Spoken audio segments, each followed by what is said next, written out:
One topic that I've been fascinated by is the possibility of a 3D pen which uses chocolate. There have been a few commercial attempts at this, one of them being this big boy right here. I already did a bunch of testing on it, and yeah, this so-called chocolate pen did not work so well. You can see how much more control and precision my standard plastic 3D pen has. This video is exploring and experimenting with what it would take for me to build my own version. I show some of the major problems that need solving to make a successful chocolate 3D pen. I then test out some low-cost solutions to these problems and try to make my own delicious chocolate creations. I want to see if I can make improvements on the major hurdles without spending a ton of time and effort on it. If I see a lot of progress, then I might be willing to make more videos on this. Let's now talk about the major problems that I found when testing this out. The first issue was there was a ton of leaking of chocolate out of the tip of the pen. After the dispense chocolate button was let go, it would continue to flow out of the tip for a very long time. You can see that here as I have to keep lifting the pen up to try to get the chocolate to stop flowing. This removes the possibility of quickly and easily stopping, lifting the pen, and starting someplace else. This ability to start and stop in a reliable way is a fundamental feature to plastic 3D pens. Not having it in a chocolate 3D pen would be a major downside.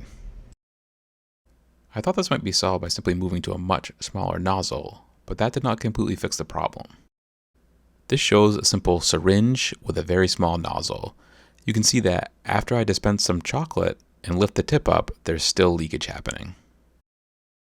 Of course, using a motor to move the plunger back would be one way of possibly solving this, but that solution is way too expensive and time-consuming for the quick testing that I want to do. The second main problem was that it took way too long for the chocolate to harden.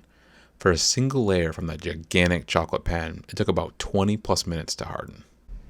And that's in comparison to the plastic from a normal 3D pen hardening in seconds.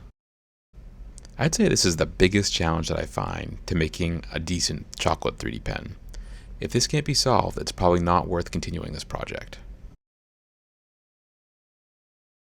The last couple of annoyances were the overall size of this pen, how difficult it was to load, and how quickly it ran out of chocolate.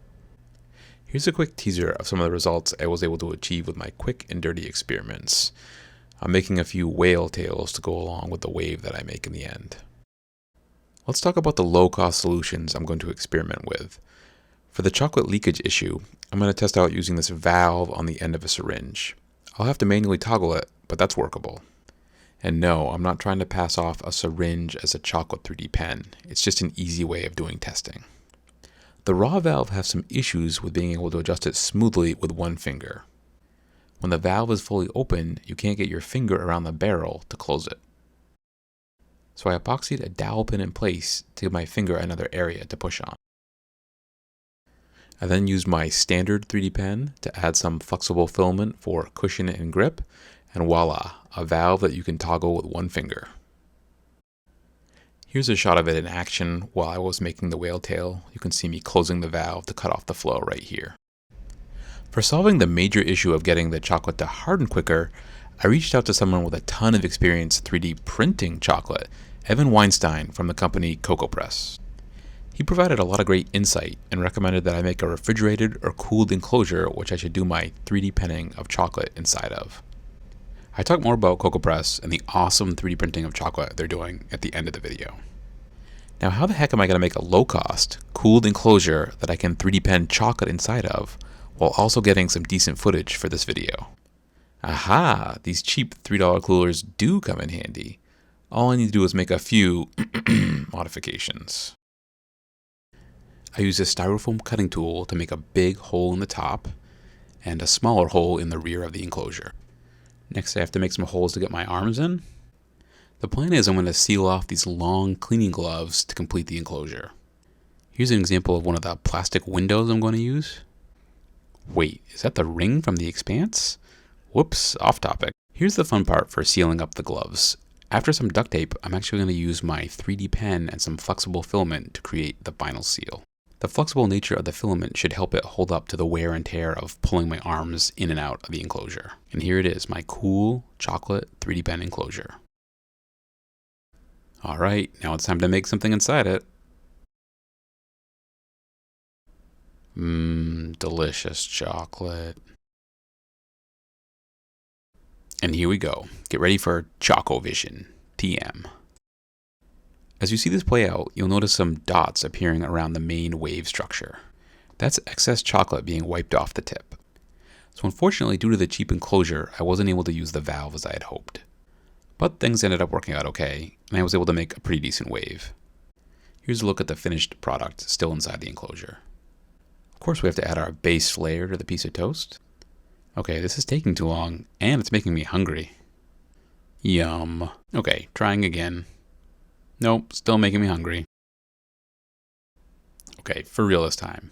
And I find this oddly satisfying. How about you? So pretty. Time to add the wave to the piece of toast without having it melt everywhere. You'll notice that I'm not in the enclosure anymore. Adding the whale tail with the same level of fear and terror of screwing something up. And adding the final detail of our raft under the chocolate tsunami. I'll do a side-by-side comparison at the end of the video so you can see how well my quick and dirty experiments did. Dope! So what are some ways we can improve upon these experiments, possibly on the road to a fully functional chocolate 3D pen? Initially, I'd make two large upgrades. The first would be to use a motor to drive the plunger. That might take the form of using this type of linear actuator, or modifying my 3D printed version. I'd also have to add in extrude and retract buttons to the pen and all the associated electronics needed to run the motor. The second upgrade would be to build a better cooled enclosure and chilling setup. These styrofoam coolers are very fragile, and having the ice melt is super annoying.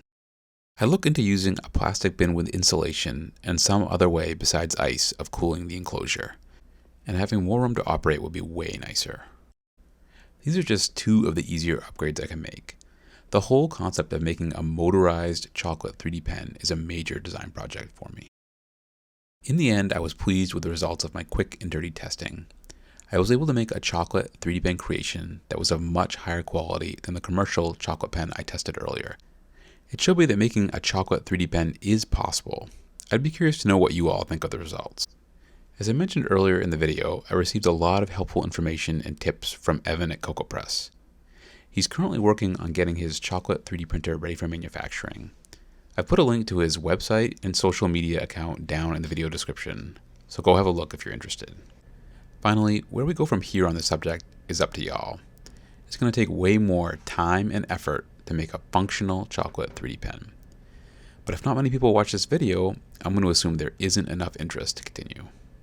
Since I have a small channel, YouTube is very, very unlikely to recommend this video to viewers. So my only hope is people like you to share it in as many places as you can. If you want to see this project continue, help me get the word out.